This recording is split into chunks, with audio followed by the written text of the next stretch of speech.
Mga kapatid, magandang hapon po sa inyong lahat. Nagpapasalamat po ako at umabot na po kami ng 138,000 subscribers ang channel po ng Autorans. Maraming salamat po sa inyo. So ngayong hapon, ipakita ko lamang po sa inyo itong mga trabaho namin dito. Andiyan, may Ford sa lifter. Nagpalit kami ng secondary. Nandun sa loob mismo ng transmission, nasa loob ng bell housing. Pero tapos na po yan.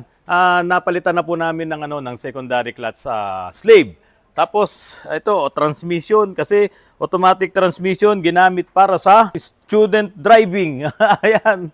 So, ayan po. Sira agad ang transmission. So, ito naman, may mga nagpalit kami ng collar gasket. Sakit ng Isuzu yan. O, yung mga collar gasket, tumatagas. Tapos, pupuntahan natin doon. Kapatid, alam niyo ito, sasakyan na to, nagpa-overhaul ng injection pump. Pagkatapos i-overhaul ng injection pump, ayaw nang umistart ngayon nung engine. Tapos, nakita nila putok yung fuse. Ilang beses na pinalitan ng fuse, baka merong grounded, putok ng putok yung fuse. Ang ginawa ngayon ng mekaniko, pinutol yung linya doon sa mismong kinakabitan ng fuse na yon at nadamay po ngayon yung transmission na nawalan ng supply. Ang problema mo, sir? Yes, sir. Ayaw mamatay, saka ayaw bumukas ang makina mo. Opo, sir. Tapos pumuputok yung fuse ng engine. Yes, sir. Anong ginawa nung magaling na technician? Bali, sir.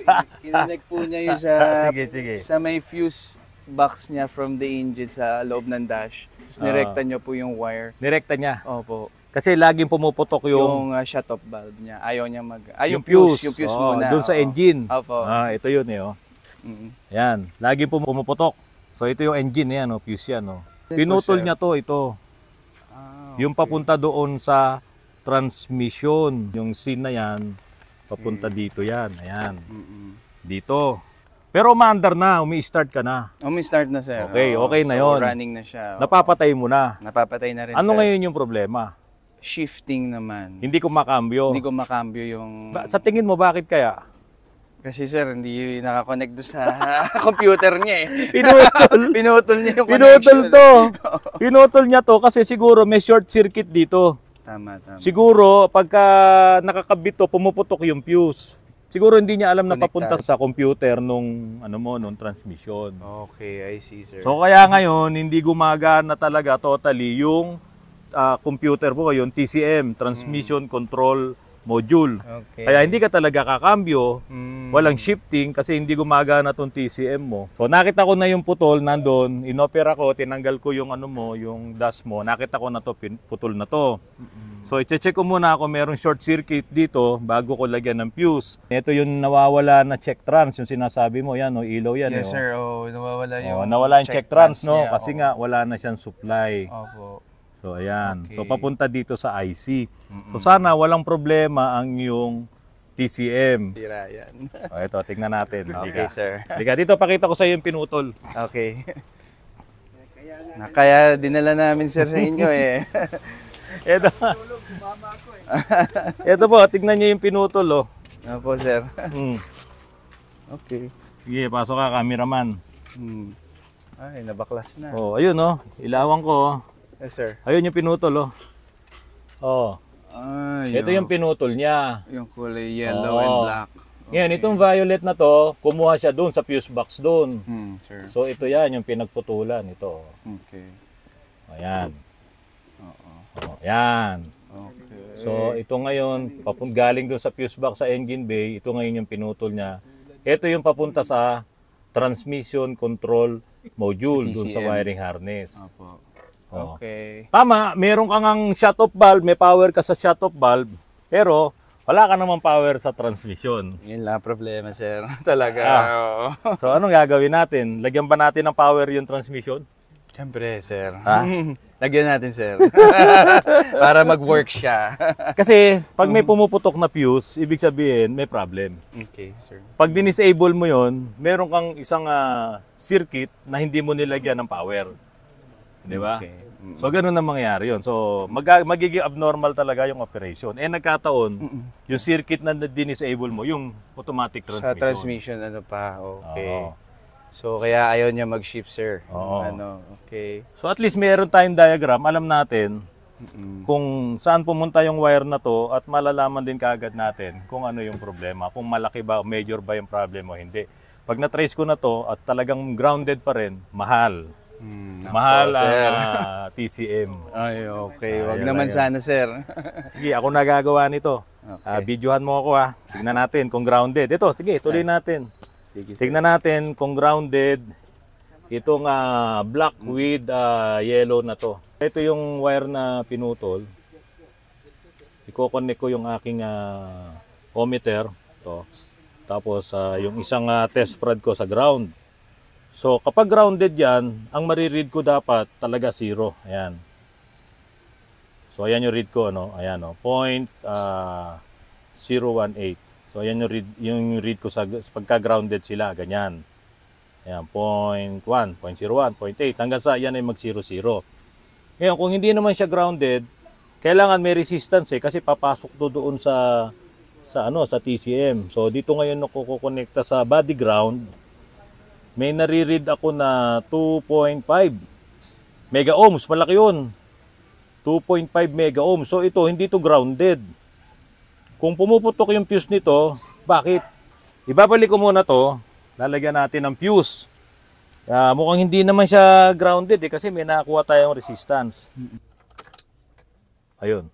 May ilaw na yung check trans. Okay? Ibig sabihin, okay na. Connected na tayo at hindi naman pumuputok yung fuse. Pero yung tinanggal ko kanina, ito, putok yung fuse. Ayan, o. Putok yung fuse, kitang-kita naman. Okay. So, ang sabi, ang reklamo nila, pumuputok daw yung fuse na to palagi. Kaya ngayon, kumuha siya ng linya, itong violet na to, doon sa fuse box sa engine bay. Tapos, pinutol niya ngayon ito. Ayan. So, dito ngayon siya nag-connect. Ayan. Para gumana ngayon yung papunta doon sa shut-off valve. Pero ito, nawalan ng koneksyon. So, itong letter C na yan, ito po yung C na yan. Papunta doon sa ilaw na check trans at papunta rito sa transmission control module. So, ang nangyari, nawalan ng supply dito. Pero since umilaw na ngayon to, ayan, yung check trans. Oh. Ayun, umilaw na yon. So, ibig sabihin, may supply na tayo rito at meron na rin pumupunta dito. Eh ngayon, hindi naman pumuputok yung fuse. So, mukhang okay naman na. Idinugtong ko lang yung pinutol nung dating gumawa. So, itatry natin kung hindi na puputok yung fuse, edi syempre, wala na tayong problema. Tapos na.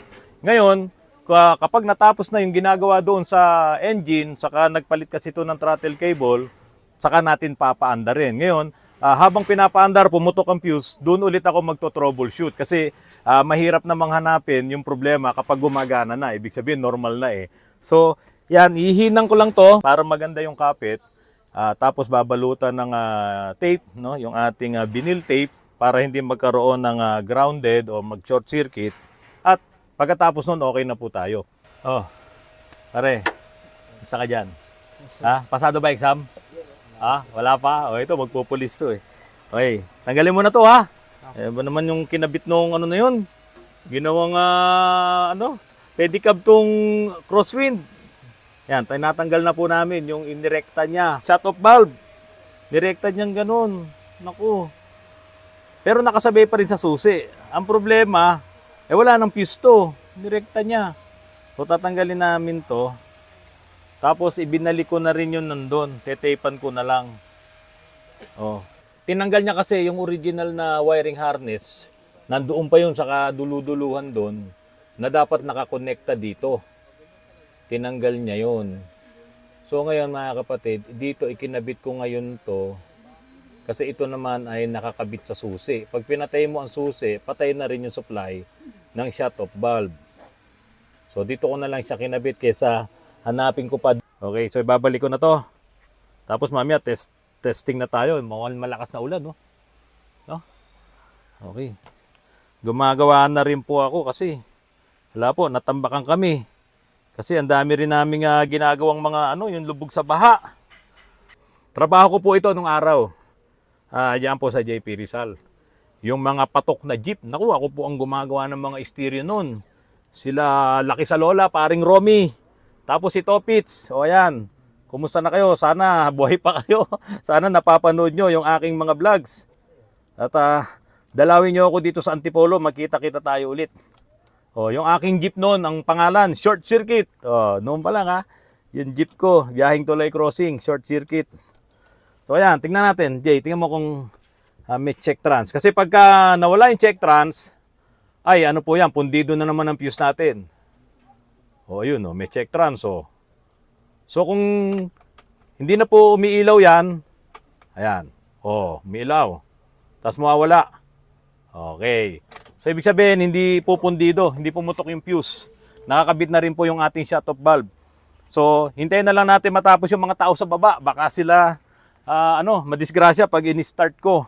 So sandali na lamang po at i-start na po natin to at i-check na rin natin yung mga reasons, yung mga dahilan bakit ayaw niya mag-shift. Pero nakita na po natin, walang supply. Yung kanyang transmission, walang pa 12 volts power supply. Yung kanyang transmission control module. Kaya ayaw pong gumana nung ating transmission. Nalagyan na namin ng ATF kasi ibinaba oil pa nito. Nagpalit tayo ng throttle cable. So naayos ko na rin yung wiring. Ite-testing natin ngayon kung talagang tama yung ating ginawa. O ayan, naku, gulo-gulo pa to eh. O, titignan ko ngayon kung kumakambyo na to. Sabi kasi ng may-ari, hindi daw to kumakambyo. So kung ito ay kumakambyo, aabot yan ng 100. Okay.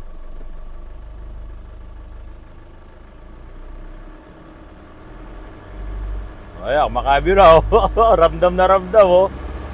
Oh. Woo! 100! Gumagana na. O, isa pa, RJ. Tingnan mo Oh. Oh, yan. Oh. Oh. Kasi kung hindi kumakambyo yan, hanggang 60 lang yan. Baka nga hindi pa umabot. Oh, wala pang 3,000 RPM. 100 na. Oh. So yan mga kapatid. Pinutol niya yung wire dito. Nawalan ng supply mismo yung transmission. Hindi niya siguro alam na yung fuse na yon, palibasa may nakalagay na engine. Hindi niya siguro naisip na yung engine sa yung transmission, isa lang ang kinukuhanan ng supply pag dito sa crosswind.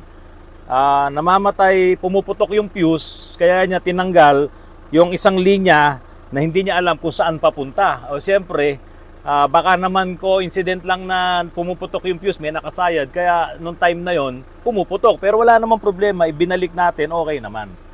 Ngayon, ang pagtestingin na natin yung may-ari. Kasi dati, pag ina-adjust nila yung TPS, layo ng binabiyahe nila, pwede namang nakahinto lang at nakataas yung gulong. So ikaw na ang mag-testing, dito, halika, ikaw na mag-testing. Tignan mo, mararamdaman mo naman kung yan ay kumakambyo. Sige. Sir. Sige. So inalis na natin yung mga wire na inilagay niya, bumalik ka na lahat diyan sa electrical system mo. Nandiyan ka na. Okay, sir. Diretso ka lang, diretso ka. Diretso. Ayan. Sige, sir. So ngayon, para ka lang din nagmamaneho, yun nga lang nakataas ang gulong mo. Okay. So pagka halimbawa nasa drive ka at gusto mo nang ilagay sa park, mamemreno ka muna. Mamemreno muna. Kasi masisira yung parking pole ng transmission. Okay. So ngayon sir, patayin mo, i-off mo yung engine susi. Ayan. Dati pag binuksan mo, walang check trans. Walang check trans. Walang check trans. So, sige, dito tingnan mo kung may check trans. Sige po, sir. Tingnan sir, on mo lang. Okay. Ayun, meron na check trans. Dapat mawawala. Nawala na. Sige, start mo na. Start ko na po, sir. Nakapreno ha. Preno. Okay, lagay mo ngayon sa drive. Sige po. Yan. Baba mo handbrake. Handbrake. Dahan-dahanan mo ngayon na i-revolution. Okay. Yung RPM. Release ko yung gas, sir. Sige, apakan mo. Okay. Sige. Nararamdaman mo kumakambyo? Oo. Sige, paabutin mo yung 100. Sige. Paabutin na yung 100. Galing. Oo. Kung hindi nagsishift yan, di aabot na yung 100 yan. Oo nga po. Kanina nga po hanggang 40, 30 Yun lang ang takbo nyo? Opo. Gumagapang kayo papunta rito? Oo.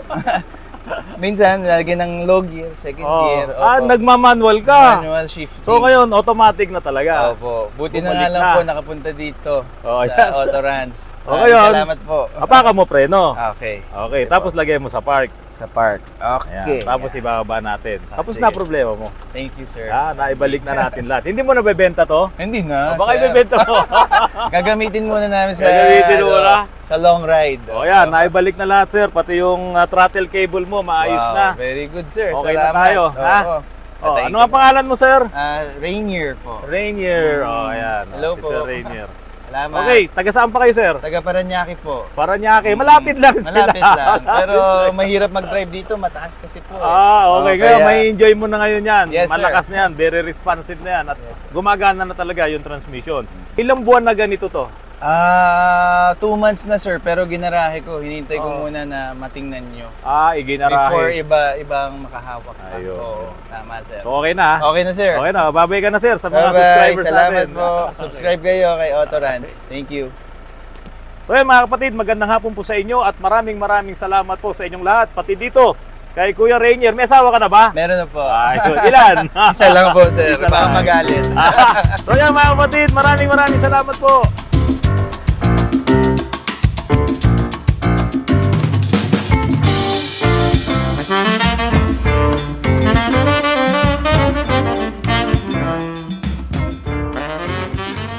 Mga kapatid, once in a lifetime na mangyari to, na makakain ka sa loob ng Malacanang. Tapos mamaya nandito na po si Presidente. Ayan, napakabait po nila dito. Yung pagkain po namin. No? Kaya po kami nandito. Talagang gumawa kami ng paraan para si Tito, bago daw siya magpaalam sa mundong ito, makasama niya ulit si Presidente. Ay, ilan taon na po kayo, Tito? 81 na sila. 81. Dahil nung may sakit pa si President Marcos Sr., halos palagi nandoon si Tito. Yan, si Tito Tirso Prado, Attorney Tirso Prado. Yan, sasabi nga niya, parte na ng buhay niya to. So ngayon, natupad yung pangarap niya. Kami naman po ay magmi-meet and greet lang po kay Presidente. Dahil nga po matanda na si Tito, yun lang naman ang huling pangarap niya. Ang kanyang goal na makaharap lang muli itong si Presidente po natin ngayon. Na nung huling nag-meet po sila sa Hawaii ay 35 years old pa lang po si President BBM.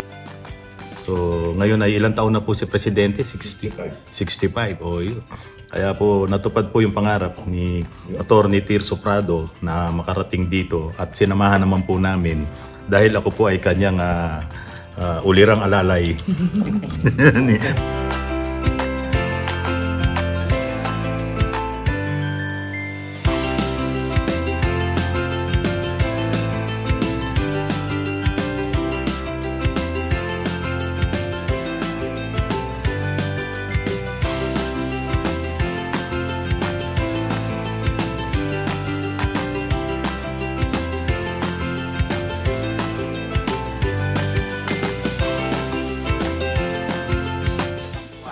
Ayan, tapos na kami kay Presidente. Kaya si Piskal, si Attorney, Mrs. ko, nando sa likod.